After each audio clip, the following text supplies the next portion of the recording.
Bonjour et bienvenue à cet e-learning portant sur la création d'une fiche salariée. Nous sommes sur la version Sage 100C V3 de la paye. Par le menu liste, nous demandons fiche de personnel. Nous pouvons créer via le bouton créer ou insérer pour la création ou un clic droit ajouter. Nous pouvons importer les fiches, des créations en chaîne lorsque nous devons créer des groupes de salariés et une saisie abrégée. Nous allons voir la saisie classique d'une fiche salariée. Le matricule, nous allons donc créer par exemple 31031, un numéro de badge. Ça va nous servir au niveau du badges pour l'intégration des temps, nous en reparlerons dans un autre tuto. Nous avons un code confidentialité pour la gestion des utilisateurs pouvant avoir accès uniquement à certains codes de confidentialité au niveau des fiches salariées.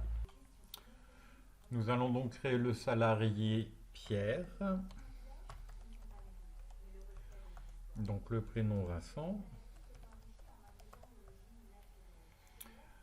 Il pourrait avoir plusieurs prénoms, un surnom aussi, prénom d'usage, la situation donc familiale, le nombre d'enfants. Je précise que le nombre d'enfants à ce niveau-là ne permet pas de gérer la saisie sur le salaire et les montants associés à la saisie sur salaire. Il se gère ailleurs dans la fiche salarié. Les photos éventuelles du collaborateur bien évidemment, une date de naissance 0101 on va mettre 82, département on va mettre 75, le pays est indispensable FRA pour la France. Si vous cliquez sur les trois petits points, vous avez bien évidemment à la liste des différents pays. La commune, on va dire Paris. Donc, il est né dans le 11e, donc on va mettre 111. Donc ici, nous allons rajouter le numéro on va mettre 0,70 pour qu'il nous calcule la clé en automatique. Donc 0,70.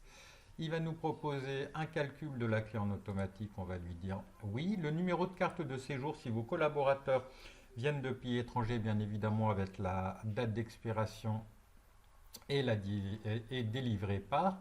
Le numéro technique temporaire et le numéro de sirène de l'entreprise, plus son matricule, c'est lorsque vos collaborateurs n'ont pas encore de numéro de sécurité sociale. L'email ici est juste à titre indicatif.